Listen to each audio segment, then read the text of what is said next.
What's going on, guys, and welcome back to the Wilson Auto Detailing community. In this video, we're going to be talking about applying ceramic coatings outside, why the general opinion is don't do this, and what some of the nuanced things could be that actually might allow us to apply a ceramic coating outside. Now, for those of you who are watching this video and own your own detailing business, you may be wanting to get into paint correction and ceramic coatings, and if that is you, I do have a free 5-part video series that you can get by clicking the link in the YouTube description box below that will take you from complete beginner to actually being able to apply and sell ceramic coatings in your detailing business. So go below in the YouTube description box, grab that free 5-part video series. Now let's talk about this particular situation. As you guys can see, not only are we going to see later in the video that I'm actually applying a ceramic coating to this Tesla outside at my customer's house, but I'm also preparing it outside. I'm prepping the paint outside, doing all of that sort of stuff. The obvious things, of course, are washing and clay barring and cleaning the wheels, tires, and wheel wells outside. But as we get into things like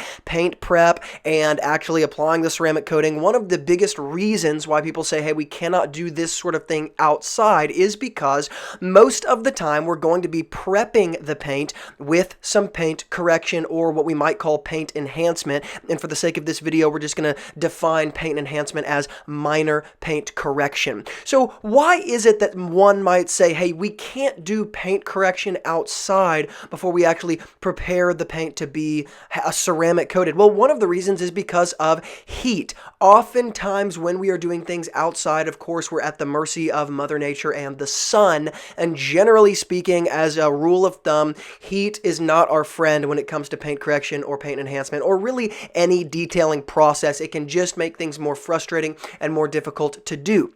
Now let's go ahead and bust that, let's say, myth or reason because of this particular situation. Once again, it's important to say that this particular situation is not across the board true for all ceramic coating situations, but this specific Tesla and ceramic coating application just represent a really good, let's say, learning moment here, because there are often times like this in the detailing world that don't follow the main rules. As you guys just saw, I jumped from paint preparation in terms of decontaminated, cleaning, washing, all that sort of stuff, straight into actually applying the ceramic coating to this Tesla. Why did I do that? What step did I skip? Well, it's what we're talking about. I'm skipping the paint enhancement or the paint correction. The reason that is because this Tesla is relatively new and it's in very, very good condition. It's a maintenance client and it's garage kept year round. Because of that, it's also not driven any long distances. It's driven more like within a 10-mile radius on a daily basis.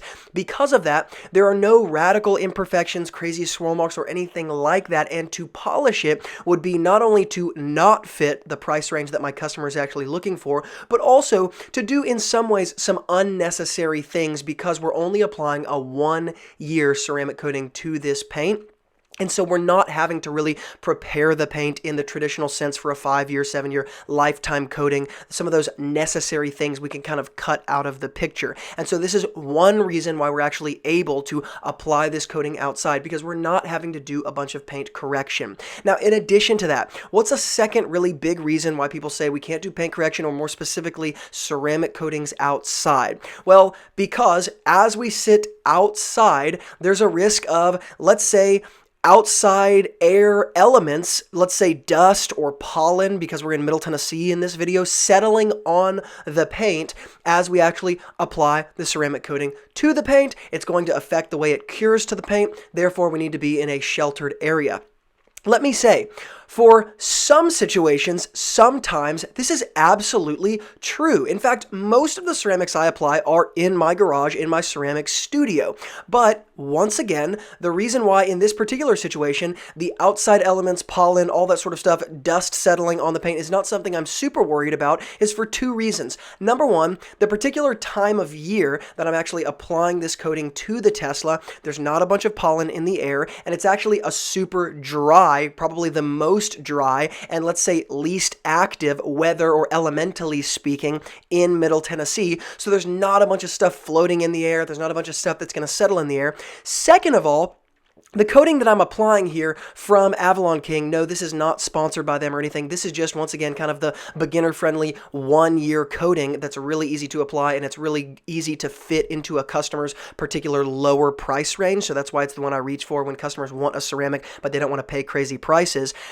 This particular ceramic coating is actually really, let's say, versatile in terms of it's not going to be highly effective in a negative sense if there's a little bit of dust that settles on the paint or something like that. In fact, the way I would look at this is kind of in a threshold way. If I'm in a garage and I'm under shelter, I'm indoors, there's still going to be dust and things like that flying around in the air, especially if I'm polishing the paint. There's going to be dust from the polish drying itself in the air. So even indoors or in a garage, there's still a risk that's significant enough to note of dust settling and things like that. It's why you might want to use something like an air compressor to be blowing off the paint. But the point is, whether I'm inside or outside, there's not going to be a significant amount of anything in the air. And even if there was, let's say, a more significant amount of things in the air, I could, number one, be cognizant of it and have a new microfiber towel ready to prep each panel as I go by. But even that's not necessary because the particular ceramic coating I'm using in this video is really unaffected by those things. Again, it's not a long-term coating. So one of the areas where this rule would change, where I would be much more strict about being in a garage, is if I'm coating if I'm applying a 5-year coating, 7-year coating, lifetime coating. These are more finicky. It requires a little bit more, let's say, controlling of external variables in order to do it well. But you can see even this coating is applied to black trim, it's applied to the paint, it's applied to the glass. It's very, very versatile. It's not highly affected by these things, and it's not the most durable coating. It doesn't last a crazy amount of time, and therefore there's a certain amount of ease of application that actually does come with that. Now, the third reason that we've touched on kind of at a surface level at different points of explanation in this video that I'm actually okay with the fact that I'm applying this coating outside is because in this particular situation, this is a mobile detailer coating application. What I mean is I'm mobile. I'm not in my garage. I'm at my customer's house. And when you are a mobile detailer and you want to get into the ceramic coating game,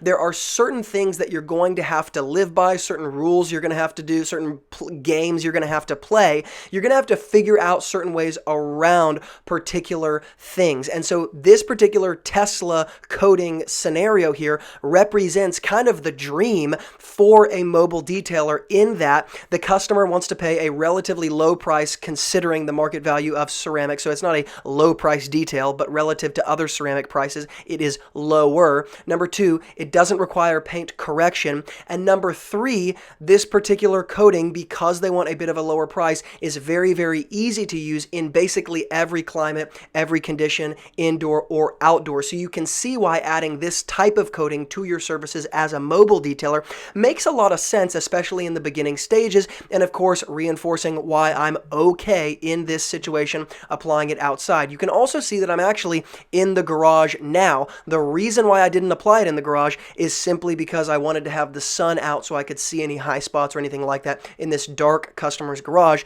I would not have been able to do that.